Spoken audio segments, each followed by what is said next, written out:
I think this is my favourite Medway band, my Medway album. Brigadier Ambrose's Fuzzo. Chatham High Street, all bloated and impossible. You fight with your eyes against bird, sick and dog dribble. Oh, yes. Now there's a thing. There is a thing. It's Brigadier Ambrose are the most unlikely of Medway bands that ever there was or ever will probably ever be. They were, I'm never sure. They did a reunion gig recently, fairly recently, last year, the year before. Was it last year? It was last year, wasn't it? With, and there was a new Red release Gun as and well. all others. Yeah, there was a new release. That was 2 years ago. Wasn't it? yeah, yeah. And they put out a new EP and it was great. They are fronted by Dave Goggin, the most unlikely frontman you could possibly imagine. And that's not to take away from him, because unlikely doesn't make for inappropriate. Yeah. Because he's perfectly appropriate for the band. Mm. It's just unlikely. He's wonderfully multi-talented, erudite, multifaceted singer-songwriter in front of people who can play, and what more do you need? But it's self-effacing, it's self-consciously nerdy indie rock. Yeah. It's unashamedly nerdy indie rock. Yeah. It's making reference to the fact that we don't belong here, deal with it, and we're uncomfortable with every aspect of our own lives. Deal with it. Songs about just doing the housework. Songs about mildew in the bathroom. Songs about being on the train and wishing the train was going anywhere else but here. Yeah. Songs about being beaten up on the way to the train station to get anywhere but here. Yeah. It's wonderful. I'd shave off the legs to make them more aerodynamic for running away. It's songs about adverse camber. Yeah. There's not enough of them. No, there's none of them, apart from On Fuzzo by Brigadier Ambrose. I know, I googled it. Songs about adverse camber. Yeah, that's it. One result. One result. They stand alone. They're kind of Britpop, but they're not Britpop. They're kind of Smithsy, but they're not Smithsy. They're not any of these things. If you talk to Dave, he will tell you that they were attempting to kind of blur Belle and Sebastian into Idlewild, but it doesn't sound like anything else other than themselves. Mm. It's wonderful. Yeah. And it's I don't know, unique and irreplaceable, and we'll move on. Right. This is take 2 of this, but no one will ever know. No one will know. The next band on the list, next album, is one that no one can ever hear. Is the Vanderbilts, an unreleased. Well, it's not available at the moment. No, not currently available, as far as I know. Here it is. CDR with nothing on it. This is a first for YouTube. The Vanderbilts. Alan Crockford on bass. Johnny Barker on keyboards. Daryl Hartley on guitar and vocals. And Chris on drums. They're kind of really extraordinary home recording project where they were all recording stuff and emailing each other tracks, and somehow they managed to get this album together in a way that sounds like they were all basically in the room at once, just hanging out, making really good pop songs. They played live a bunch of times, and they were amazing. I thought they were absolutely great. I remember going to see them play in Maidstone on Johnny's birthday once, and they were just amazing. And he was enjoying his birthday somewhat, and he did this extraordinary, like, kind of Jerry Lee Lewis piano run where and he was balanced on some beer crates and he just went, fell on the floor. But it was they were great pop band, and it kind of like Squeeze in a lot of ways. Didn't sound like Squeeze. Well, they sound a bit like Squeeze, but not obviously like Squeeze. Obviously, very influenced by your Beatles, your Kinks, your Stones. But and what came out of that is a band that sounds a bit squeezy. But yeah, certainly, especially Daryl's songs, I thought were just wonderful. Great bass playing from Alan, obviously, and just I don't know. I thought they were really onto something that I really liked, and then they just stopped it because they were all involved in other things, and certainly, Alan's been doing stuff with Graham Day again, and he's got his own band. He's got the Galileo 7 have been going and doing endless stuff, and very good stuff. But I loved the Vanderbilts. I thought they were great. Daryl's been playing bass in the senior service, which is a now going thing with Johnny on keyboards as well. I just thought, but again, it's a time, it's a place. When I was watching them, I was very happy, and in a way that I can't really put into words, but I loved it, and certainly it was after a Vanderbilts gig that I got together with my girlfriend. So they are entirely responsible for your relationship. Pretty much, yeah. It was straight after one of in the afterglow of one of their performances that our relationship blossomed, and for no one and even if they'd been rubbish, I'd have still put them on the list. But Daryl gave me this copy of their album that he said was kind of be released in it. I don't know whether it ever did get released, but I listen to it still. Yeah. And I love it. It's great, and I think,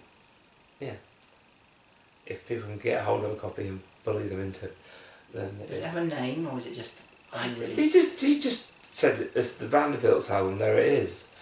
And I was talking to Johnny Barker afterwards, and I said, "Oh, you just gave me the CDR," and he went, "Well, nothing. I just said it's just a CD and a cover," and he went, "Oh, you're such a bloody amateur. I'll do you a cover." He never did. You're a bloody amateur. I'm just kidding. And finally, are we on to the final? We've got there. We're on to the final. Yeah, I think we've got. Yeah, we're there. Okay. Singing Loins, Here on Earth.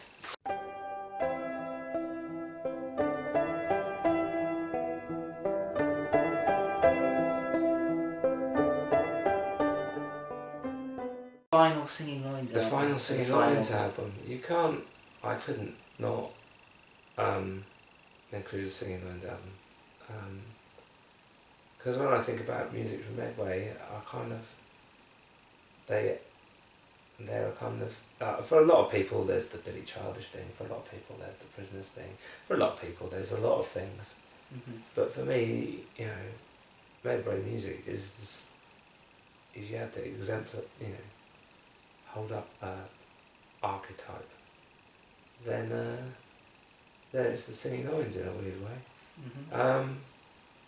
There's a thing. People who've never heard of the Singing Loins, what are they? What were they? The Singing Loins were, and in their recorded format still are, the best exponents of a kind of punky folk music that comes out of Medway. It's for anyone who has never heard them. To the uninitiated, you might hear them and go, "Oh, it sounds a bit like the Levellers without a fiddle," but that's doing them a disservice, and it's a lot better. It's a lot more literate than that. It's really well written, acoustic pop music, Mm.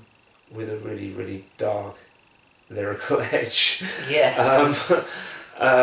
A lot of songs about death and drinking yourself to death.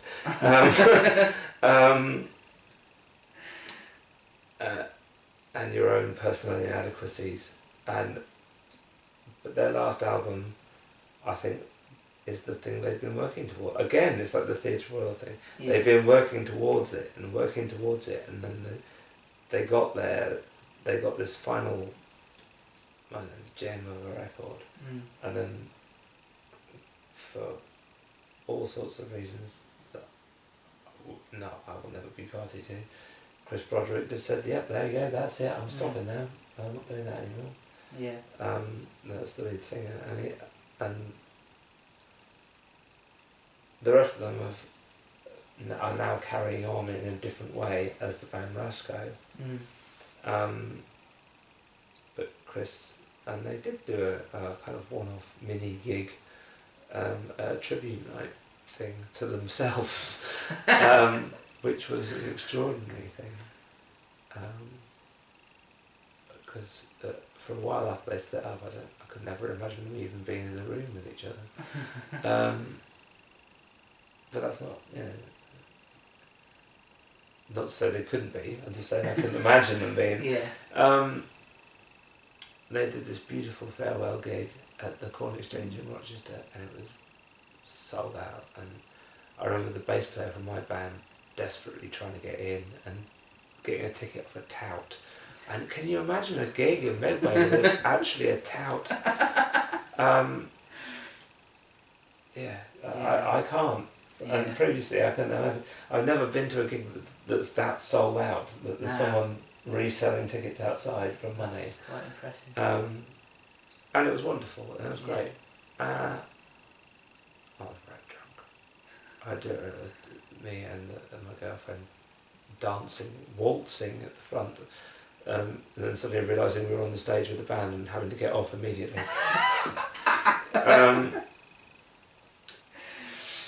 And then the ultimate thing was that they went to do one final encore, and the banjo player had broken his string, and that was it then.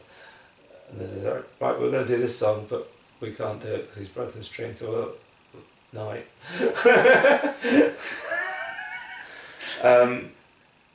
It's nothing more Medway than that, really. Yeah. But they were great, and that album just really well recorded, really well written, great songs. Yeah. Horribly beautifully tragic, but horribly beautifully poetic. Yeah. Just Harbour Wall and St Ives, just the best song you'll ever hear with the C word in it, just bar none. And it's great to sing, because I've done a cover of it, and it's great. But then you've got songs about if I get Alzheimer's, please kill me. Just Monsters Ashore is wonderful. And there's the two final songs on there. There's Alien. Yeah. It's got this sort of, I think it's a bassoon. Yeah. And voice effects, just saying the human race from the point of view from outer space, and just looking down and going, that's all just nonsense. You're all just nonsense. And then it just descends into this whirlwind of noise at the end of it. And this is a folk band, you know, that started out as just an acoustic guitar and a singer. Yeah. And suddenly they've evolved to this point where they can... but they're still essentially a folk band. Yeah. With just nothing much more going on in a lot of ways. Yeah. I was listening to it last night in preparation for this interview, and the final song on that album, With All Your Blessed Heart, it's so heartbreakingly beautiful. Yeah. It's about... And it's like a minute long. If you can't put everything you've got into doing something, then stop. Why bother? And then he stopped. He did. That's the point. Yeah. It's like, hello, here's my reasoning, and it's in song, and it's on our record. Why are you stopping the Singing Loins? Have you heard the record? Are you listening? You know, you should be listening. It's wonderful. Yeah. And again, Billy Childish was involved all the way through at various points in their career, and his painting's on the front cover of the last album. Yeah. And it's great. Deep sea diver jumping off a harbour wall. It's like, it's great. It's a wonderful thing. I can't say more than that really. You should listen to it. Hey kids, listen to this. Listen to it. Now, switch this off and listen to it. Yeah, stop wasting your time looking at things on the internet. So that's it then. That's all 14 songs. Albums. 14 albums of my top 10. Yes. Yeah. 4 bonus free, nothing else to pay for them. No one's counting. Okay. Just to wrap things up, you are a musician and a performer and a singer and a writer in your own right. What are you up to at the moment? And what's forthcoming from the world of Stuart Turner and the Flat Earth Society? Well, Stuart Turner and the Flat Earth Society have recorded an awful lot of material for a new album which is coming out at some point this year, probably August. Okay. Which will be coming out on vinyl.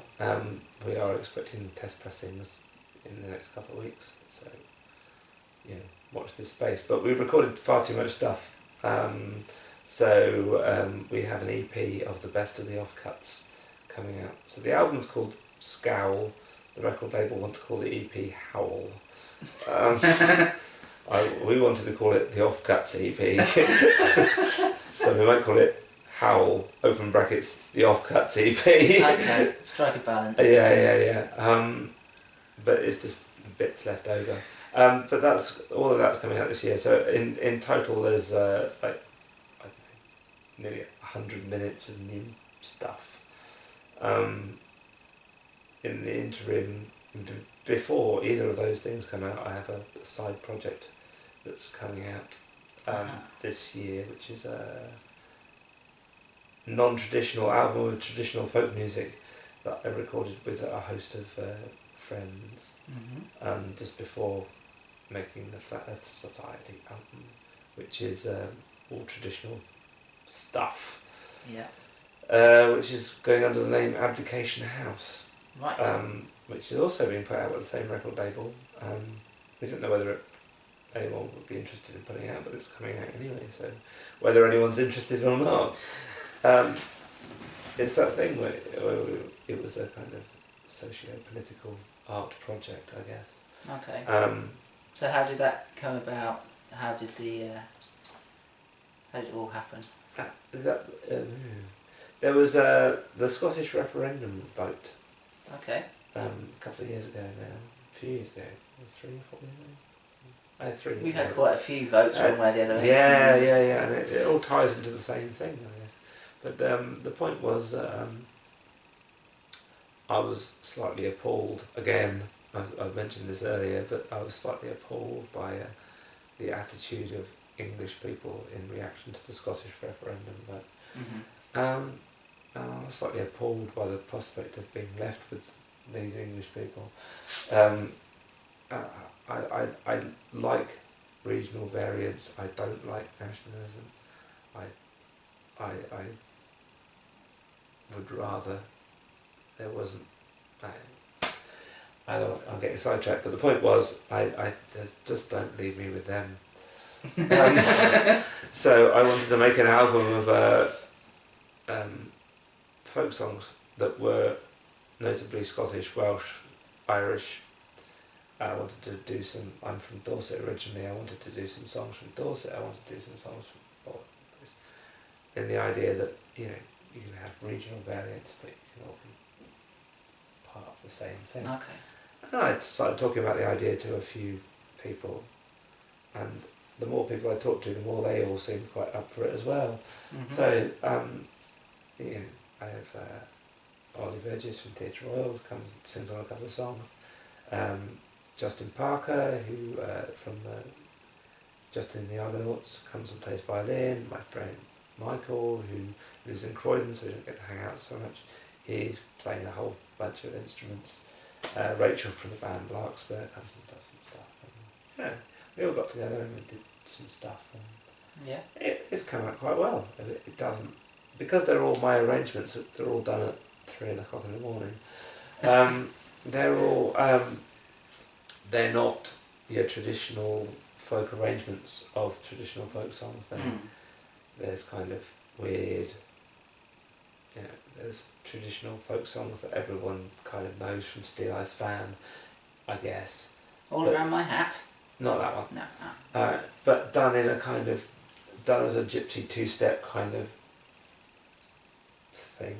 And there's other songs that are just bear absolutely no relation to any recorded version previously. You think, well, how does it come out like that? And you think, oh, that's my fault, sorry. But yeah, it's my arrangements of those songs. Okay. But yeah, so that'll be interesting. Well, I'm hoping to do an album launch on a barge in the middle of the river. But still waiting to see if we can get that to happen. Right. But the Flat Earth Society album